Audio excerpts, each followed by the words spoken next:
I will call our meeting to order. And I guess the first thing I will ask for is public participation.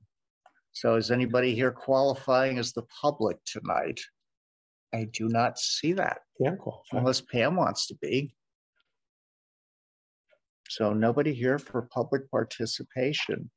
So then I will go on to the second item on our agenda. Do we actually, have a question, do we have to approve the agenda when we start or no? Because some of the meetings I do and some don't, and then some of them we also want to do Pledge of Allegiance and some of them we don't. It's your choice on all of that? What? It is the chairman's choice on all of that. Well, then I'll skip that. And I know that Alex did want us to do the Pledge of Allegiance, and we had talked about that for starting the meeting. So I guess we could do that. And for those online, you got to find a flag someplace. We got it. All right. I pledge allegiance to the flag Of the United States of America. And to the republic which stands one nation under God, indivisible, with liberty, and justice for all. Okay. And we already kind of mixed up the order a bit, but no public participation. So let's talk about approval of minutes for our last regular meeting on October 20th.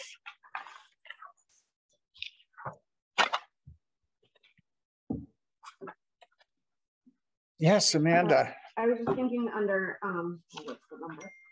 4B, the second paragraph, that perhaps we want to clarify that she wasn't talking about the water line COVID fund. She was talking about the COVID funds and the potential to use it for the water line project. Like, this makes it sound like the funds are designated for a water line, which is not. So which one is this again? I'm on sorry, 4B, second paragraph. 4B. Kay Gorley asked about the water line, COVID, about funds, COVID funds, should be COVID funds being used for the water line. Correct.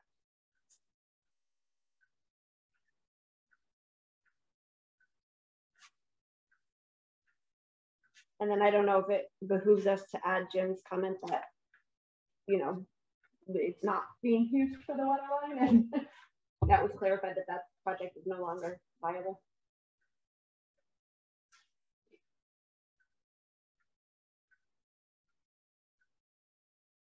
So that's another comment to add at the end.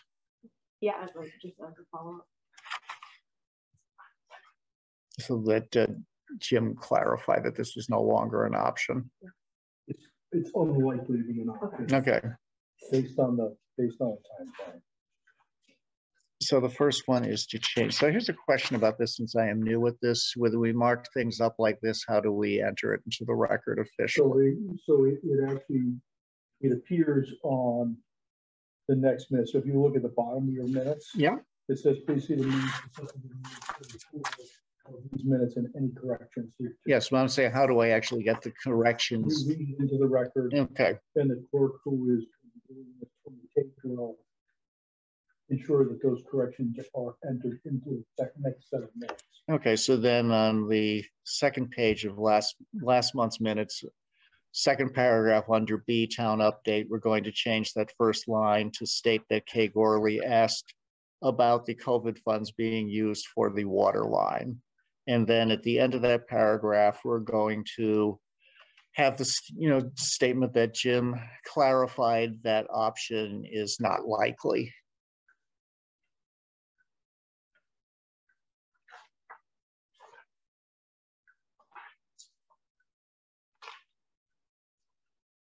Any other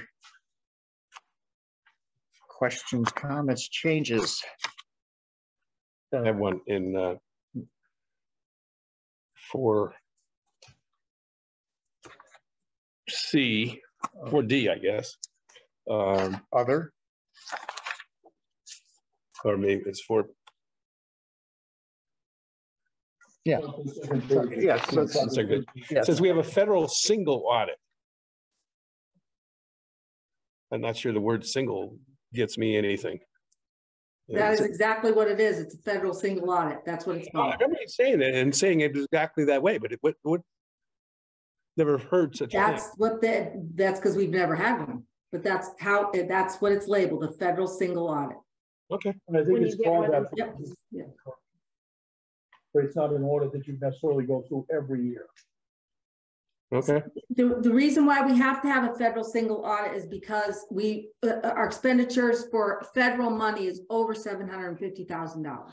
So then that would follow what you said, Jim, because this wouldn't necessarily be an recurring event. So it's called a single audit, meaning one time. Well, no, that's not why it's single, but this will happen again next year because of the ARPA money.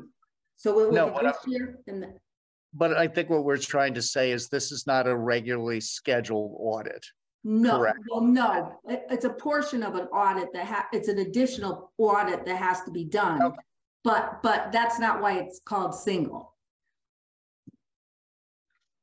So do you know why? Because I think that was No, I honestly, I've never, this is the very first time in 22 we years don't know I've why. So ever had to do this, so I don't we know. say it's what it's called, and we're not sure why, but we have to do I it because certainly can find out for you. federal funds being expended.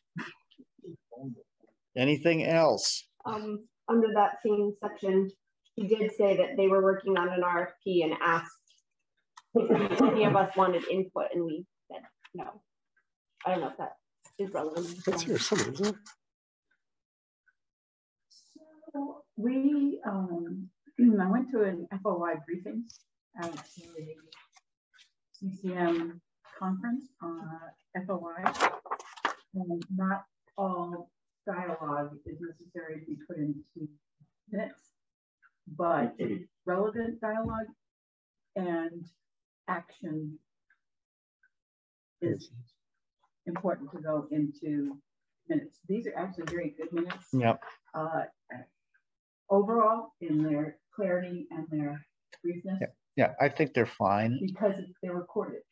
Yep. And you can say on the minutes that it was recorded, and you can receive any further information by going to the report. Well, I think these are good because they're more than just the, the motion and the vote on it, but it's not a lot. It keeps it limited. And do you think anything else? Oh, there's the thing on the auditors is in C. Oh, Alex, you have your hand up and you're muted. No, I think that's the cursor. Oh, Is my hand up? Oh, is that my cursor? All Oh, right. it's mine. Never mind.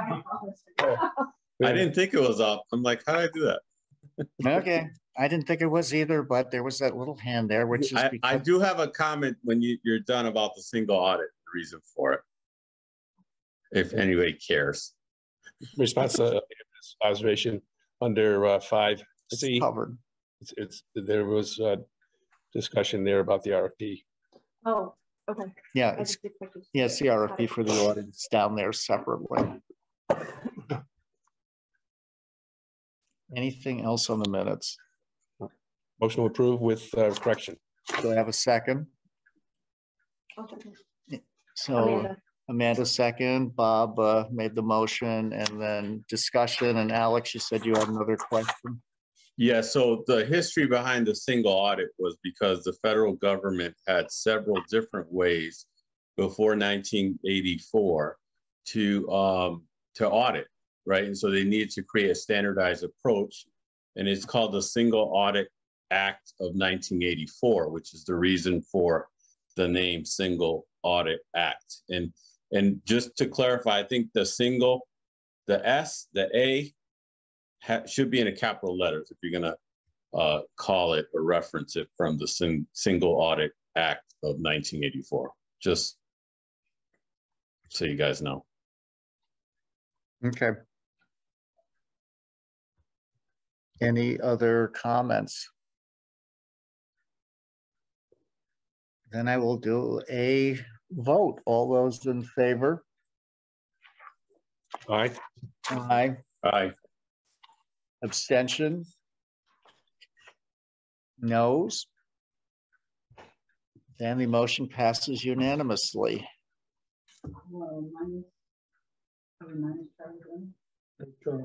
Yeah, He's not signed in. it passes unanimously by those here. Yep. Who was the first one to, for the motion? I missed Bob. that. Bob Monroe? Yeah. And then who seconded it? Amanda. Okay, thank you. And then there's also, Pam brought up the point, should we have mentioned at the beginning who is present and who is not for the benefit of the recording secretary?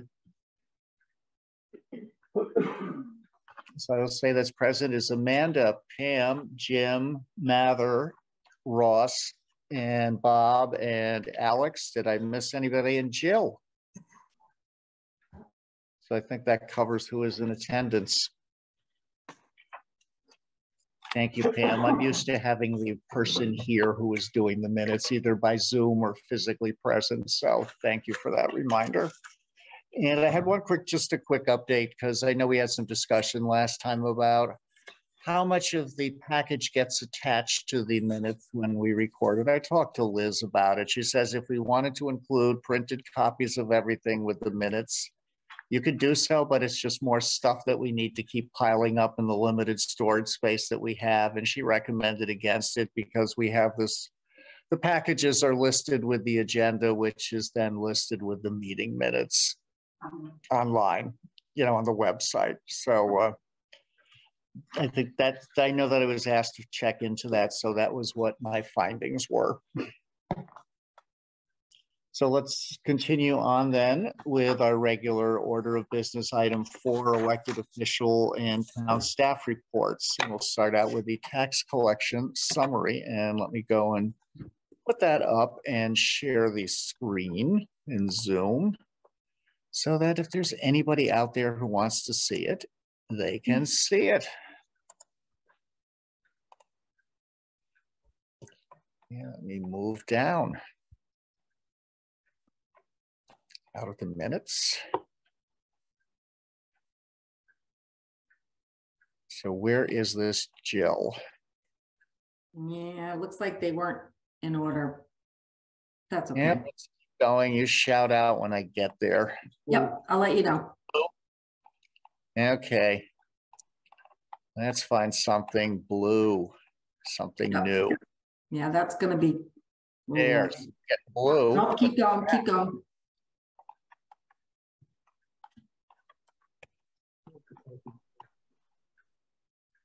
Nope, that's expenditures. Yeah, There we go. There we go.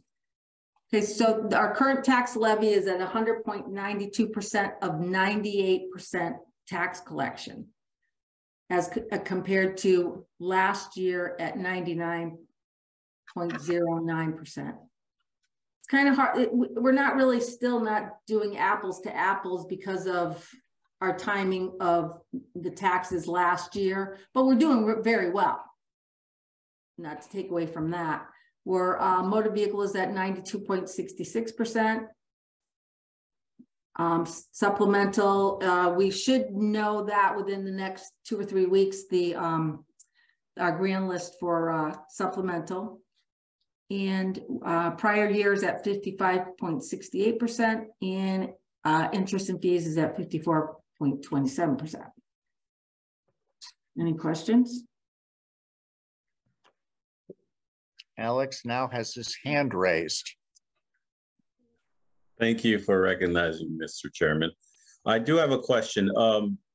This came up just in discussion out of here. I just was curious.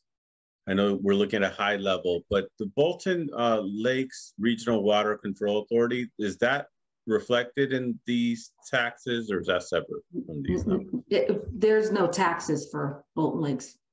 Okay, so it has nothing to do with Bolton Lakes is a whole other entity, and it has nothing to do with this. So this doesn't. So this is. So those are fees if they're Correct. owed. Okay. Thank you. You're welcome.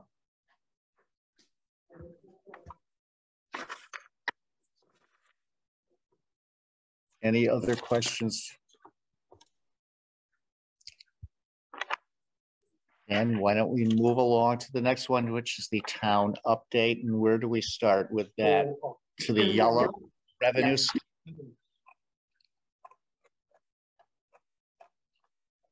Okay. Yep. Now, No, it's all my scrolling just got cached. So until it is done there, let's try that again. There we go.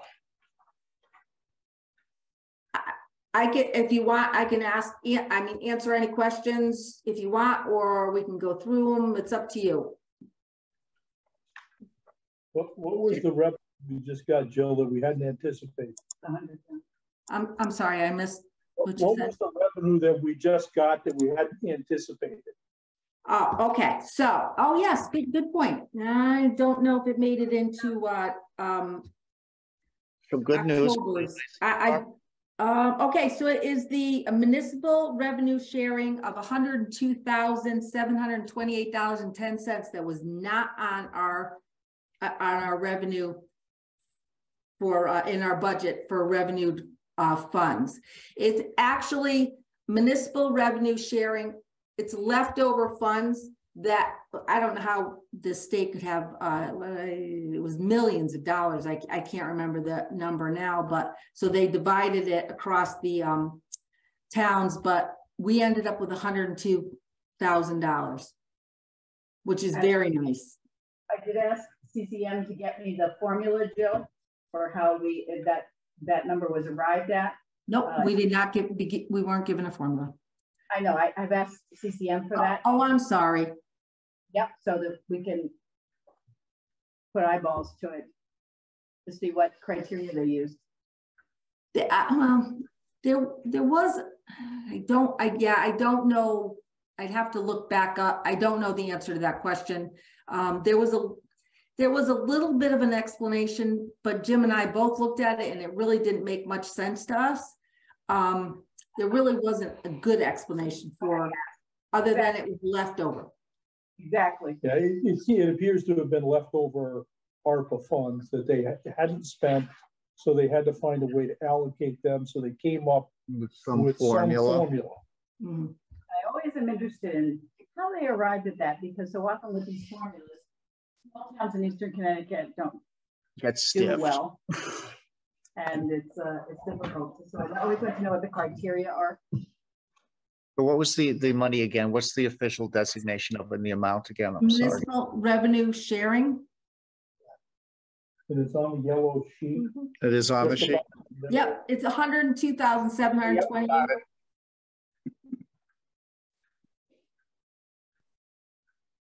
and it was completely unanticipated. It just showed up one day. Great. It was very nice. It was a very nice surprise. I even called other finance directors and said, is this general fund money? Is that, this is a nice present? And everybody was, yeah. They didn't put this into, I guess they didn't do the formula until sometime in August. So we had no way of it. We didn't know, and I didn't know until we got it in October, but I didn't even know about it.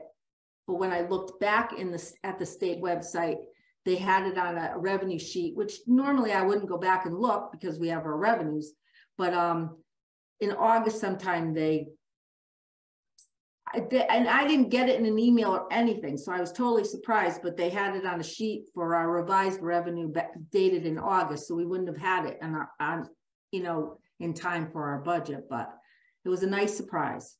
Well, my understanding is, I was asking because I want to know what red tape was attached to this, how it could be spent, what the issues are with the money, and CCM threw their hands up in the air and said, it's yours.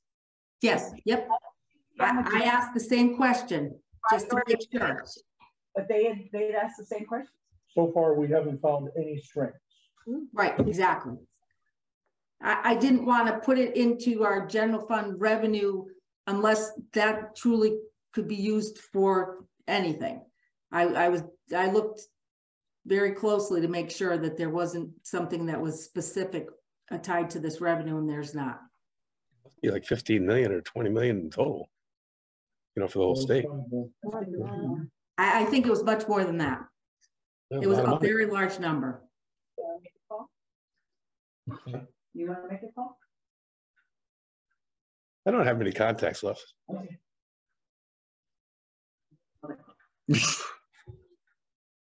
Most all my contacts are retired now.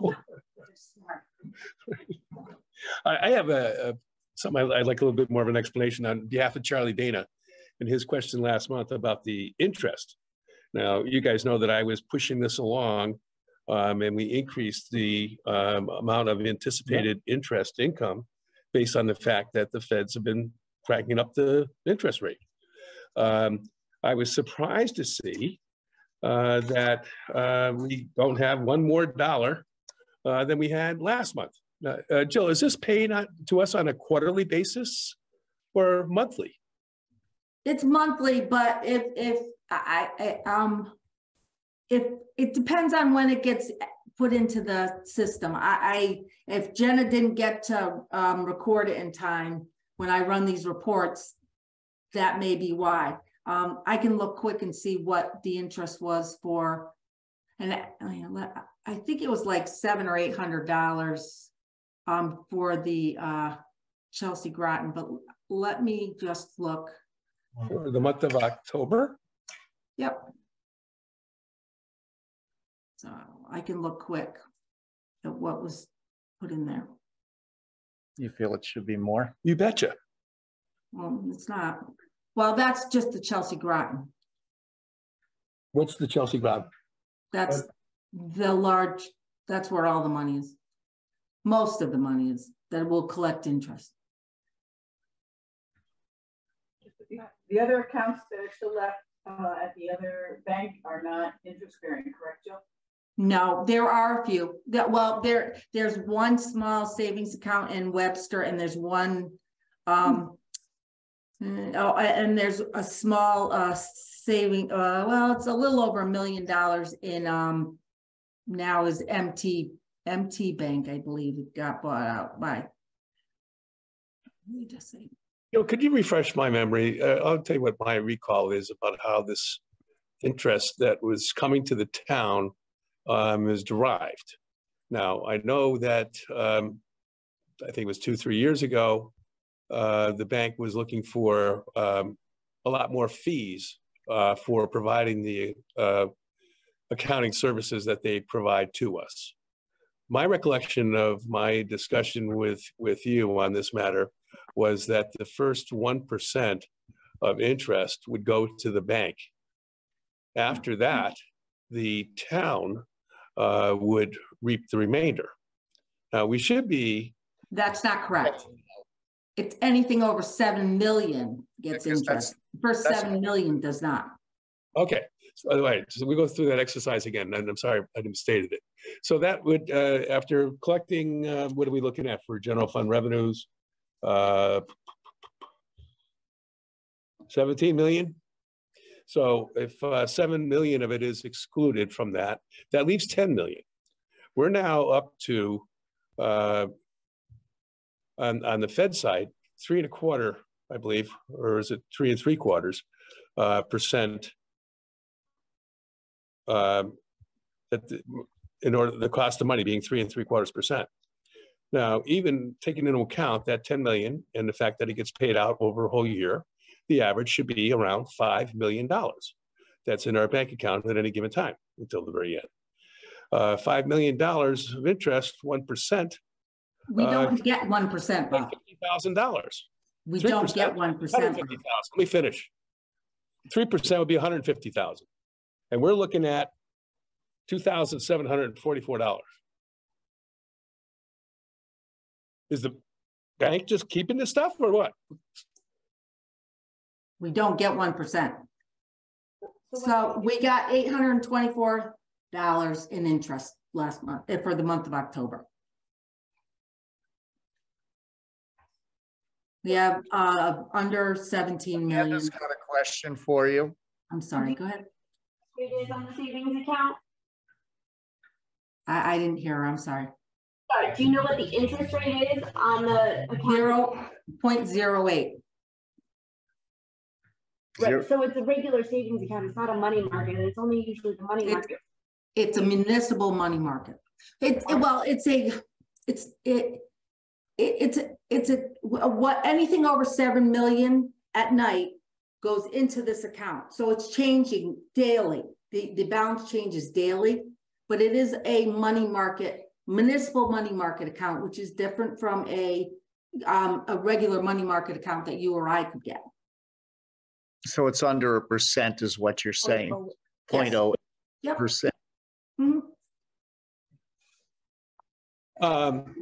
Now, Jill, I know this is, this is something I watch. I know you've got plenty of other things on your mind, but could this be checked on to see if maybe you could make a call to the bank and find out when that rate is going to move, or if that is the rate that is reflective of the cost of money presently? I could contact the bank. Would you please? Mm-hmm.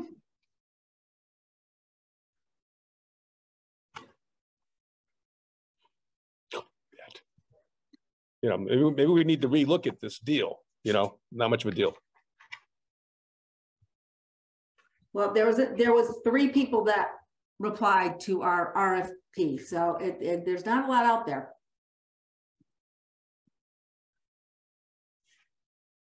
All right, so Jill, then I have a takeaway. You're going to check with the bank about their plans for the interest rate.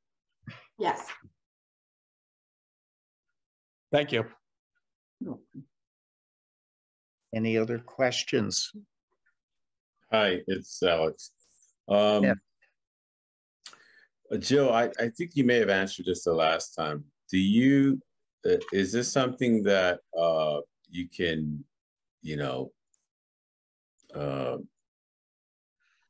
look to see if you can get better interest rates with other banks? Or are you locked into this particular bank? We are not locked into it, but it's a process. It's not a process that we still haven't closed our Webster accounts because we still haven't been able to stop all the ACHs that are going into there or coming out of there. It's a process that takes a long time. Okay, and we did an RFP, like I just said, and we got 3 responses. Municipal banking with the municipalities it's not a lot. Most banks don't do it. So, and there's a lot to it. It's not as simple as a regular business, if you will. A lot of banks just don't do it. That's interesting. I guess I don't get it because of the fact that it seems like it could be an opportunity for a bank, especially a smaller bank, but I don't know. The insurance that they have to have because of state statutes, most of them they're not willing to do. Okay, so it's related to covering all the monies in the bank, because banks tend to use up that particular money in order to lend it out to others. Right, and they need to have it available. We're a smaller town, and that all has to be insured, and most banks are not willing to do that. That's interesting. How much of it needs to be insured? All of it? All of it, yes. Yep. I see. So that's not the standard for regular banking. No. I think it's 250,000. Is it? I think it's a standard. Yes, that's the standard. Right. And we have millions. Right. So yeah, that makes sense. Right. Thank you. And then Amanda, you got a question? Just because I'm new to this, are municipalities allowed to invest money, or is that no? I'm seeing Bob shaking his head. No. Okay. Well, it has to be very secure, completely secure investments. We can do bonds and we can do money markets or CDs, but basically that's about it. It has to be completely secured. We can't lose money at all. That's the difficult part, is what's available to a municipality is different than what's available to you or I as just a citizen or a individual. All right, thank you. Any other questions for Jill? I had a question about the municipal revenue sharing. I had my hand up, but so my first question was, is it restricted? And it sounds like the answer is it's not restricted. No. And then the second question is this something that happens every year? Obviously, I would love to have the formula, but I know Pam says she's working on that. So is that something that you would expect next year? Nope, I've never seen this before. Or just on election years? No, well, I don't even think that though. This was leftover municipal sharing revenues that they then dispersed amongst all the towns. I would not imagine this will happen again anytime soon. It just would be interesting to let the taxpayers know why they have a lump sum going to the account, because you know what they say. If it's too good to be true, it probably is. I'm not saying this is, but it'd be interesting to know how that money got in there. Where is it coming from? Well, it's just the leftover money that wasn't dispersed for municipal sharing. Again, I wouldn't imagine this will happen again. I have never seen it happen in the 20 some odd years I've been doing this. I've never seen this happen. A lot of disgruntlement over funds that have been held by the state that came in through ARPA, and they held them and held them and held them, and some things went out for projects. And then this was the leftover, I don't want to say exchange, the leftover, and to appease the ruffled feathers around the state, how they decided to spread it out. That's what I want to know what formula is. Yeah, and if you're thinking it came out of the COVID relief funds, right? You said ARPA?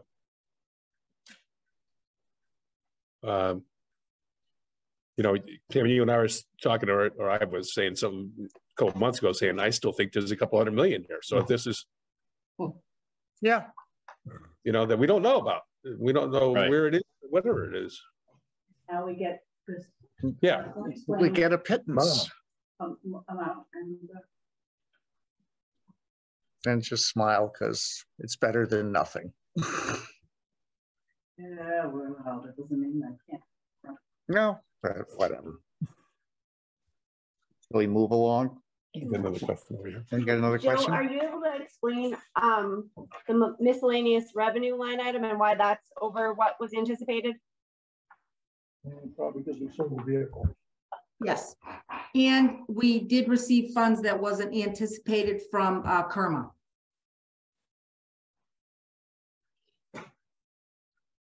Usually that's one of the big change. One of the things that changes are in unanticipated revenue is a sale. When we retire a vehicle because it gets replaced, it goes out for security. And we've been doing pretty well with the sale of our vehicles recently.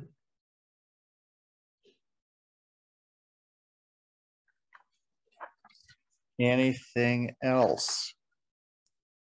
Then let's go move on to the other side of this under, I guess you want to do expenditures. Well, I mean, we talked about this a little bit last month. That's the one with the blue line down the middle. Yeah. And that shows that We have, here we go. We're a little bit beyond where we might have anticipated to be with spending in the elections account. All of the other accounts are in line with where we would expect them to be. And the elections account makes self-correct between now and spring because we're not going to be doing a lot between now and the time that we do a referendum. We are concerned about whether or not we have enough funds to make it through referendum time in the spring, but we'll keep an eye on that. We don't really anticipate anything else. It's just going to be the usual office hours and on Wednesdays, and then any training that we need to maintain our various certifications. Yep. That's not a true depiction of what that amount right there is, because as Ross will tell you, timesheets were not handed into the finance department in a timely manner. So it's actually behind for the month of October. That is true. It's going to be worse. Yep, you'll have some more. But that doesn't show any of the expenses that came along for the election recently and all of those hours that were part of that. It will be interesting to see. And unfortunately, I think that we're going to have quite a few referendums this spring too, which will definitely affect that line. No, we're going to start. Well, okay, I'm sorry, Pam. I won't jinx us. One and done, Joe. The only thing. Okay, all right. Just add one thing about the registrar of voters line on there. Don't have to worry about it 2023, but in 2024, since we approved that question for the voting, for early voting, that the new Secretary of State said that we will have at least one day of in-person early voting. But the legislature still has to pass something. They can't say that. Well, I'm saying she said it once. I know, but it has to be the legislature that passes it. And the governor has to sign it and all that other stuff. But at least I'm just saying there's that possibility, since this question was approved, that we may have some form of early voting in the near future. It could be as simple as opening up absentee balloting with no excuse. Yeah. It could be one person. We don't know. 1 week, it could be 1 month. No, we don't know anything. So we need to, I'm just saying, just to put that on there is just something to think about, and that we have to deal with whenever they do it, in whatever form it comes out. And you feel free to know your brothers. Yes, we do, through our little lobbying organization of ROVAC and our commission, committee that we have that works with legislative initiatives. Yes. So Ross, oh, go ahead. Yeah. So other than the fact that people will be working that, is there other expenses that will go along with that? With what, the early voting? I have no idea, because as Pam was saying, it depends on, what form it takes. Because it depends what they do and what supplies you need, and I really can't say. Right. It's like, well, she said, in addition to the staffing, and I said, I don't know, because it depends, as you were saying, Pam, what form it takes, because that will then affect what supplies are needed, as well as facilities, as well as staffing.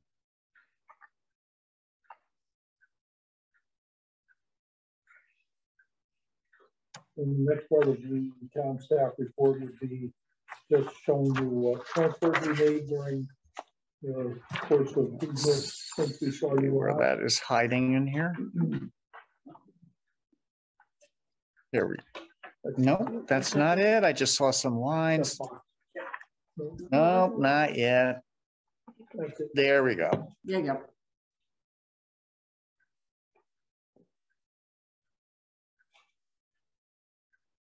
Pretty simple. There's 4 transfers, not a tremendous amount of numbers. We have a new assessor, Kara Fishman, and we will be sharing some of these expenses, such as dues and fees, with the town of Bolton, but we paid them up front, and we get the money reimbursed.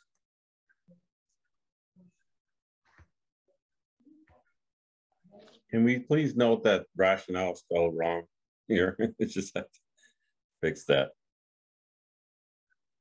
Rationale is spelled. Yeah, I added an E. Yep. No, well, it's spelled correctly in 2 of them. Yeah, 2 out of 4. Yeah. This is what happens when you get old and you can't see anymore, Alex. Oh, I'm not. I'm just trying to. I know.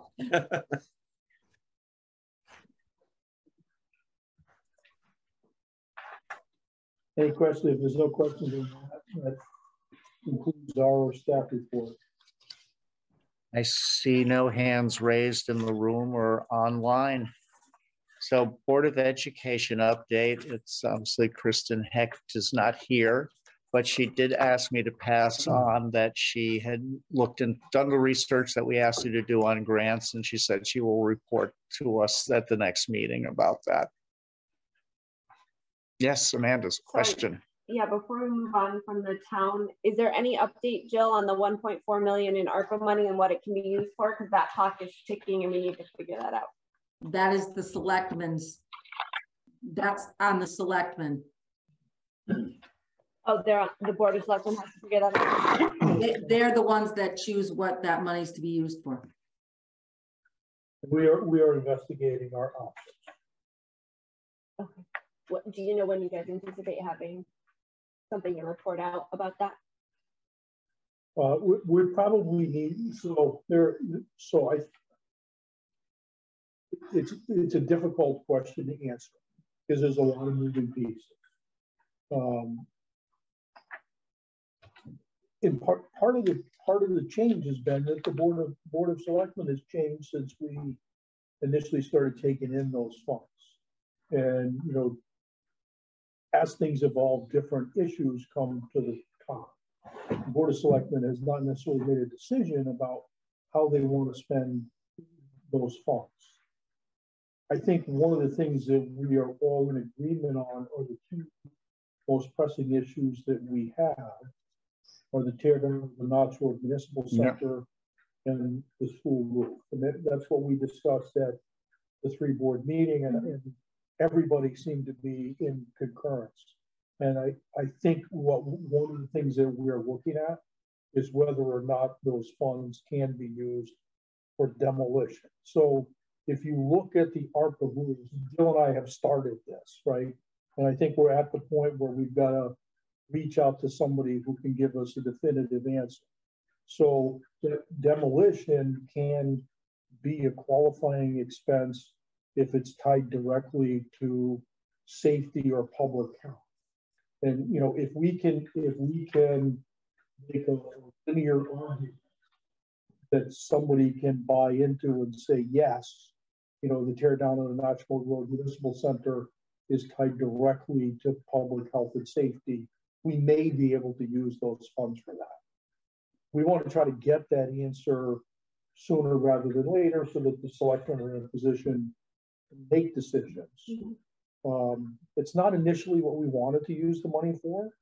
Initially, we were looking to find a way to use the money to invest it in our community that paid back in dividends over time, which is why one of the things that the former board of selectmen had spoken about was putting in a water line in hopes that it would spur some development in the business district. Time is just not on our side to be able to plan a project of that size and be able to expend the funds by the deadline. So that's why we are looking for options. Conversation that Jim and I have had internally is one big project is a lot easier from the grant administration perspective than a bunch of small bites at the apple. And so we're trying to help the board of selectmen look at projects that would generally consume all or most of the funds in a large project, if at all possible. So that's kind of where we're at. And I think we're at the point where we've got to, define that argument about the public health and safety argument and figure out who the authority is that could give us a definitive answer. I would like to thank both Jim and Jill for doing that research because it's not obvious. It's not an easy ask for how can we do this? And they make it less. They make it not easy. Well, and the rules changed, right? We had since it started. We had the original set of rules, so then we had a revised set of rules, and then I think we had a final revised set of rules. And it's in a over 400-page document. Oh, I hear you. So if you're having trouble sleeping at night, we'll forward to the link. I live in the rules and finance regs, so I get it. But has any thought, this came up at another meeting, and I can't remember what, but has any thought been given to using it for HVAC in the school systems, given that seems like it would be an eligible expense because it's directly related to COVID, and I know that's a project that's on that table. So part of the problem with the not necessarily, it's not enough money. Oh, okay. I think one of the least expensive options is around $5 million. It's just not. It's not enough money for the center school. It's not enough. Is it for the center school only? Yeah. It's just not enough money. But the other piece of it is, the problem is one of the things that we learned. So, you know, Kristen and the Board of Education engaged a firm to do a study, right? One of the issues is air exchange is not a problem at Bolton Center School. They have probably too much air exchange from an efficiency standpoint. And, you know, being able to change the air in the space is one of those criteria that's important, right? So that, you know, you're not rebreathing the same air that may have pathogens or other bad things. But the air-to-air exchange at Bolton Center School is actually quite good.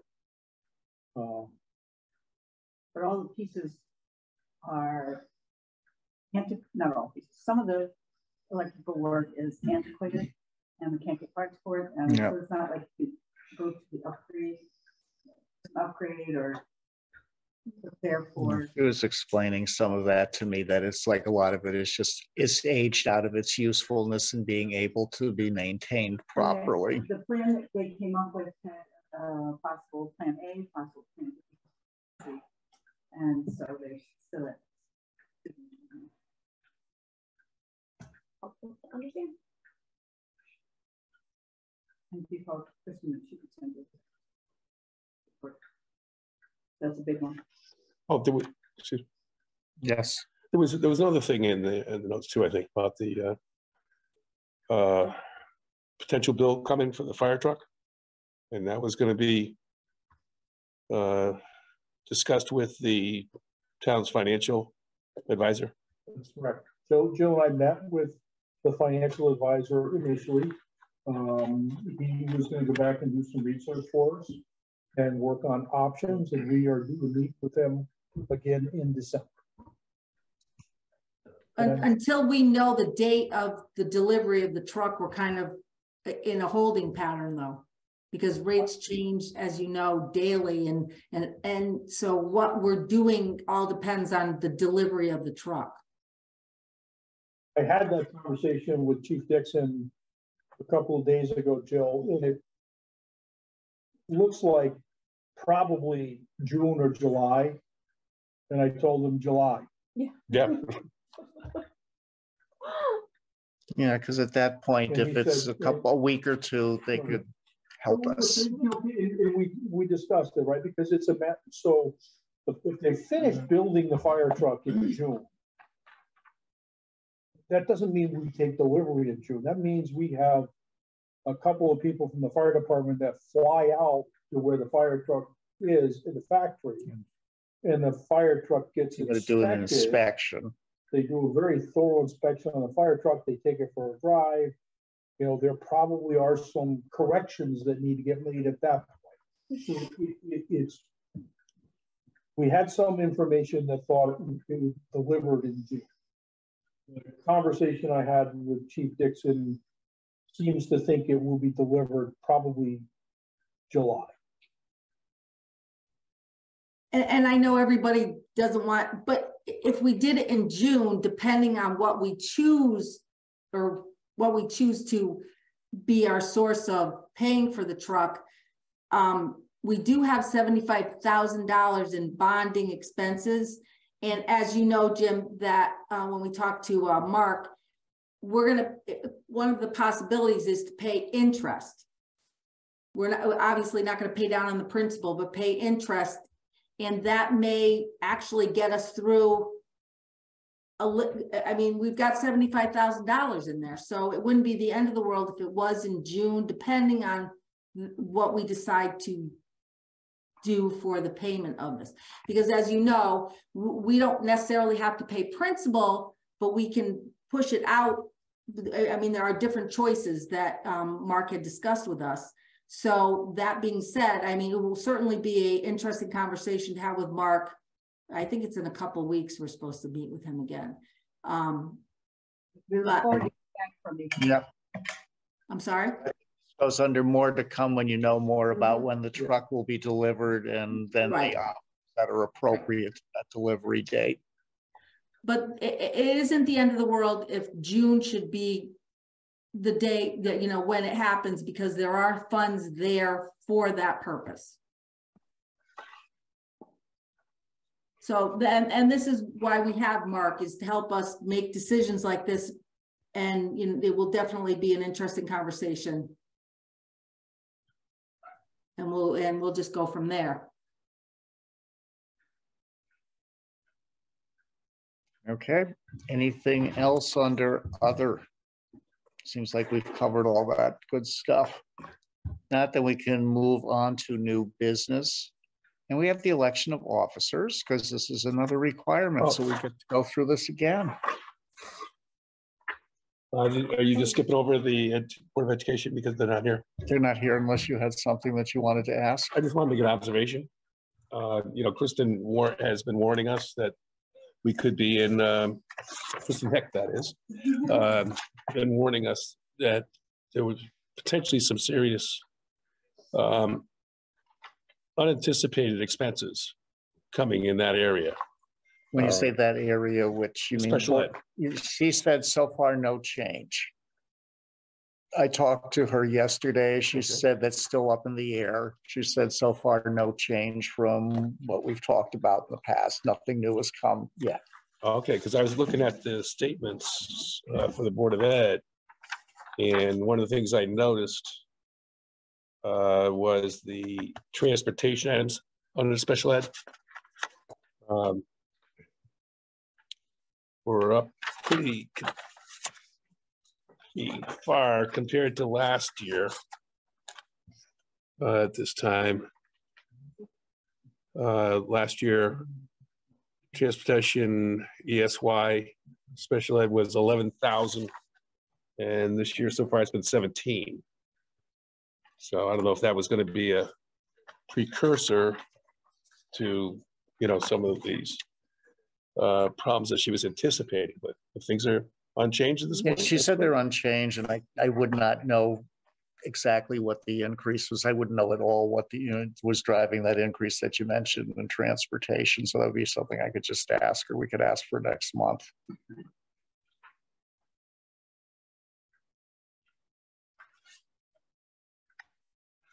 She did say that there was concerns, that she was already getting some early concerns about the insurance rates going up.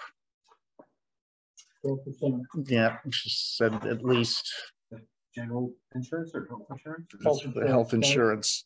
So 9 to 12% is a 12%. We budgeted last year, we budgeted what they suggested we should budget, and we got caught. So we are probably going to initially go in somewhere around 14% and come down from there.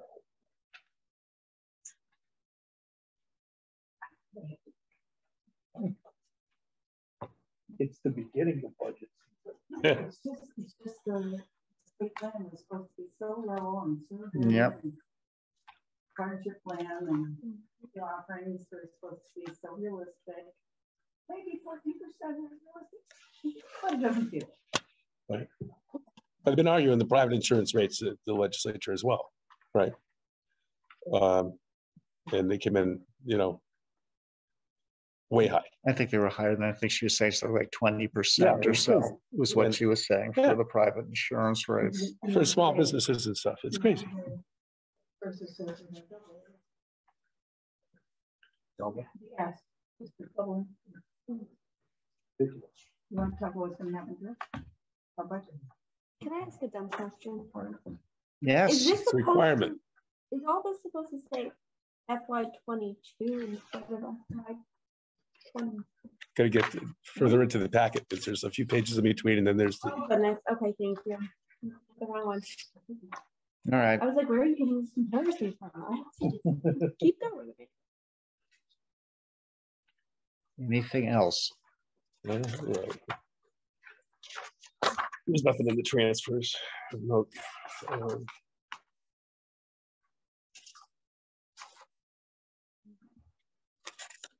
Move on to new business. Sure. Then, like, we are required again by our charter to do election of officers. So if we want to just, I would just suggest the slate of Yeah, myself and Bob continuing in the same place unless there's some objections to that, with me as chair and Bob as vice chair. So I need a motion. I'm just saying, that's what I would propose. I need a motion. And it needs to be seconded. Should those be separate, Mr. Chairman? That doesn't have to. No, you can propose a slate. So I need a motion and the second. I'll make a motion to nominate Ross Lally as the chair of the Board of Finance and Bob Munro as the vice chair of the Board of Finance. And that was Amanda making a request. I'll second that. And Alex seconded the motion. Any discussion? Looking around and seeing none, I will ask for a vote of those present. All those in favor? Aye. Aye. Aye. Opposed? Abstentions? Motion carries unanimously by those who are present. Then we go on to the next item under new business, which is discussion on Board of Finance and auditor's budget.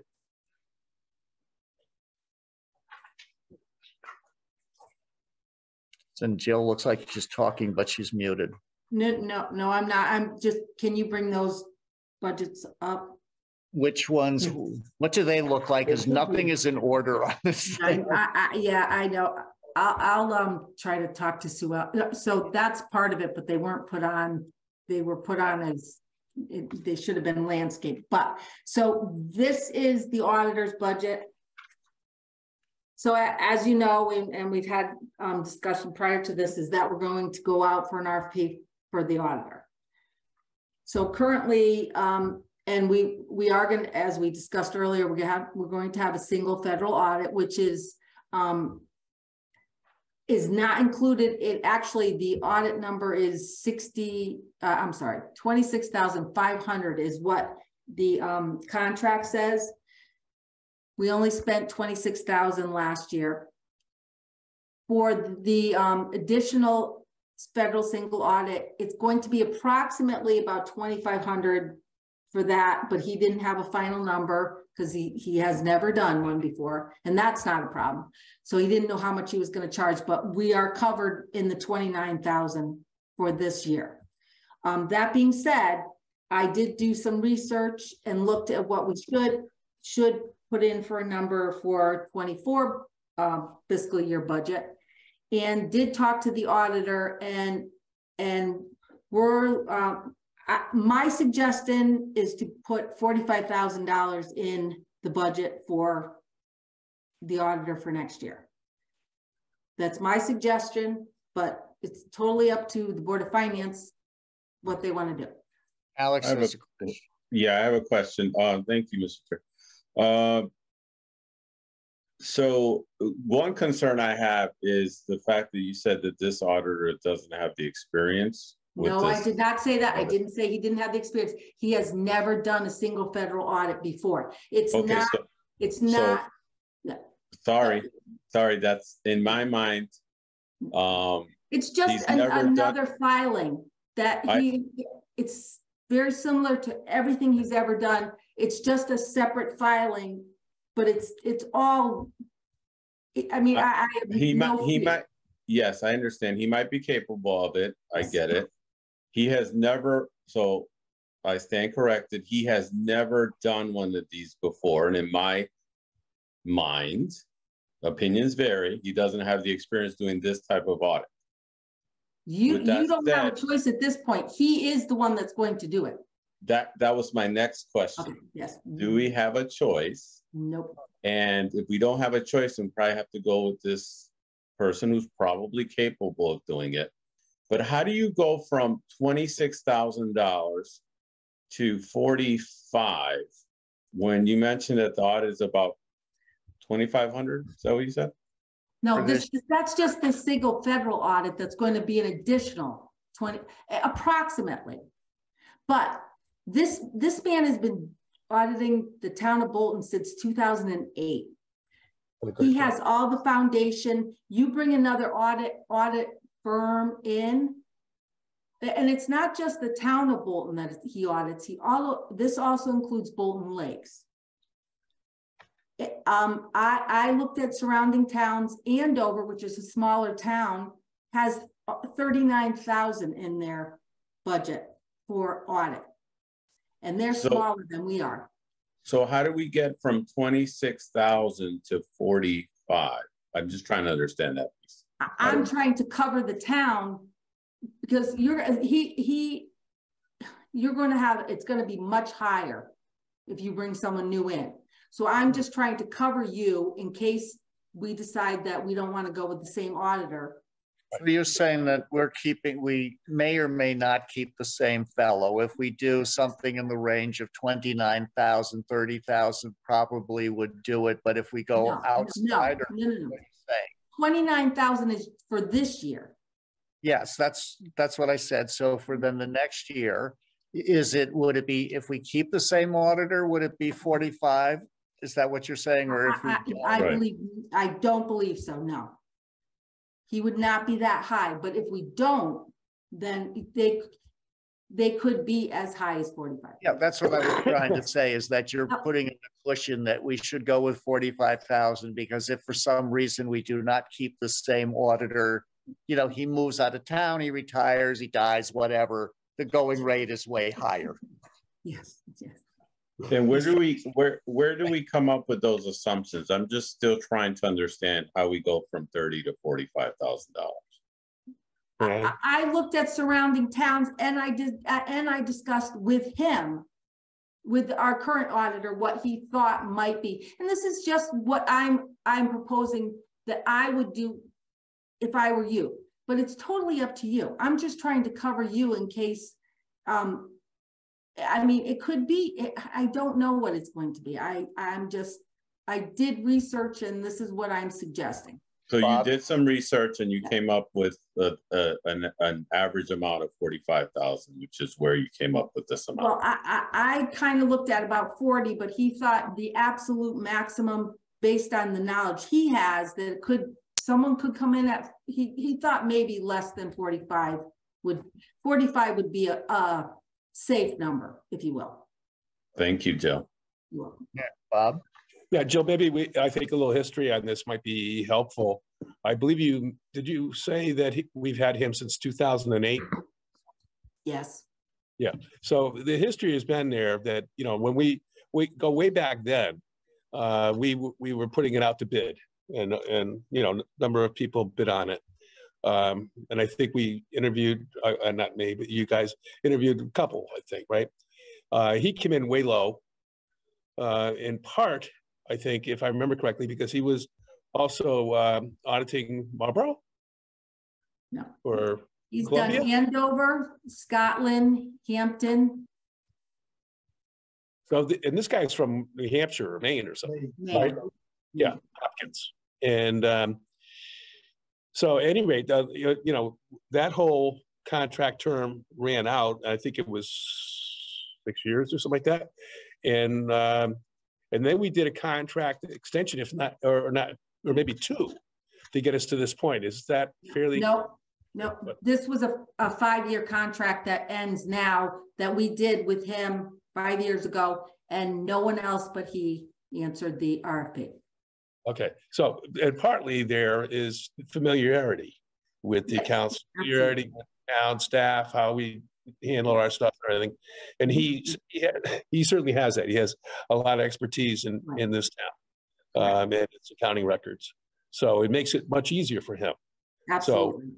So is a contract extension a possibility again, or? Per the charter,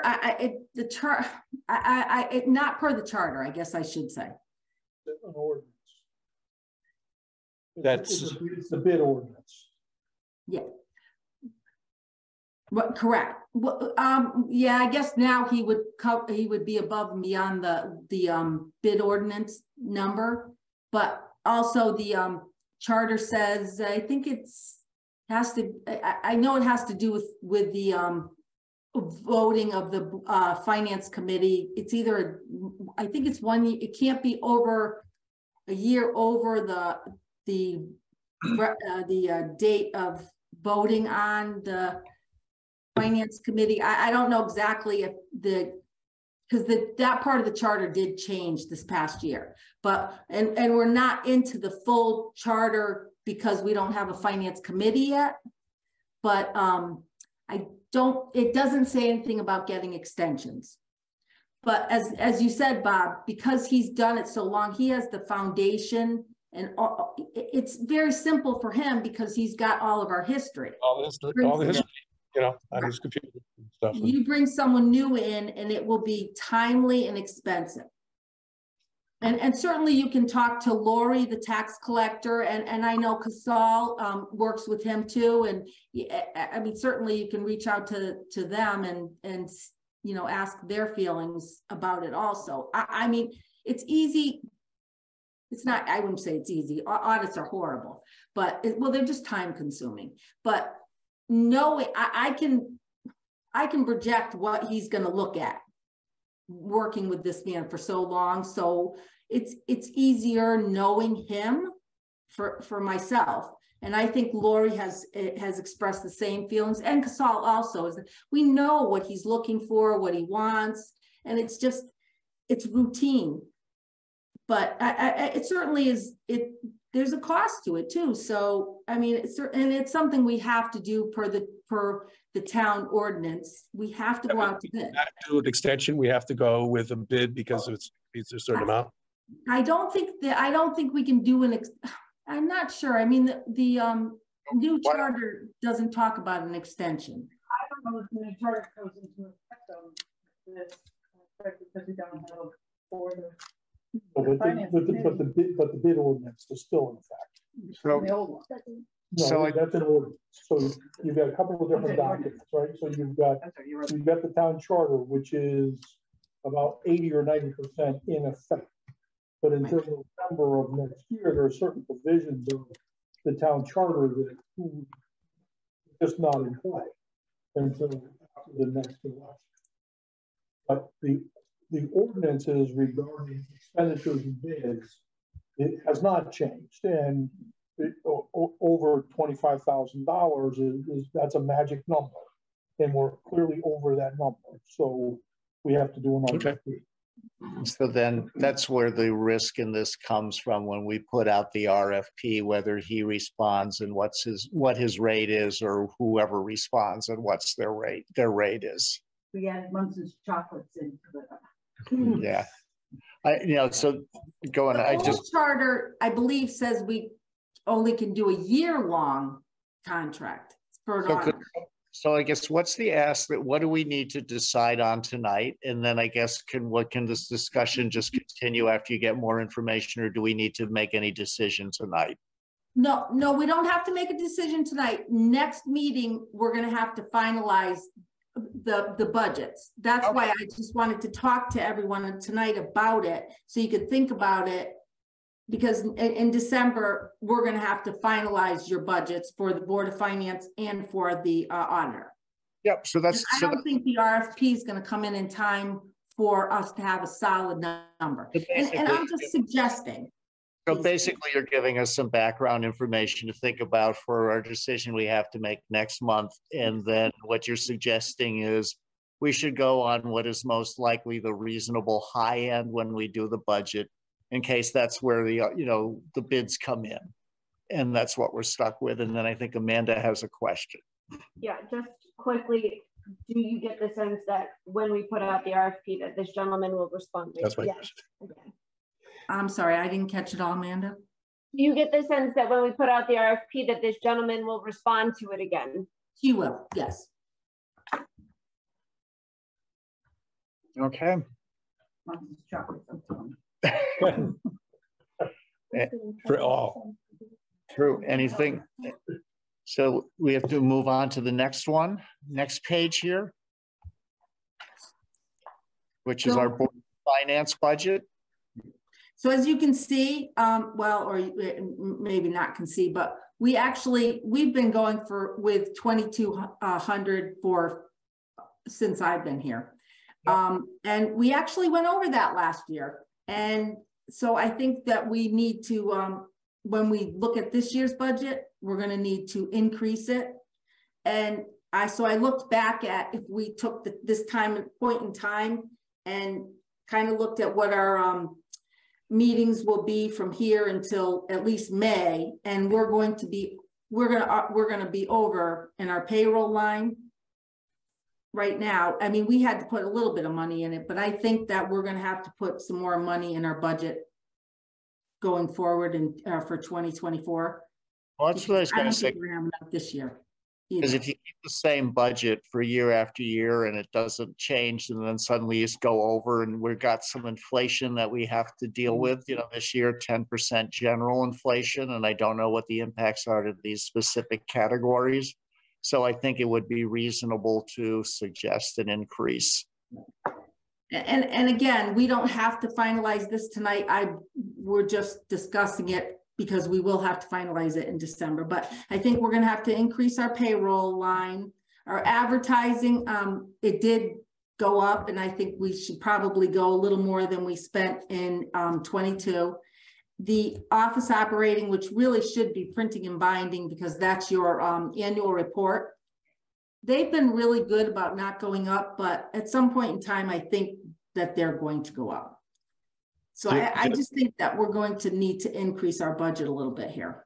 Before Alex speaks, Amanda had her hand up. Since this is my first year, can you just help me understand what the payroll goes towards for the Board of Finance? The what? The board clerk. Okay, thank you. Yeah. And that there's a small increase in what they get paid.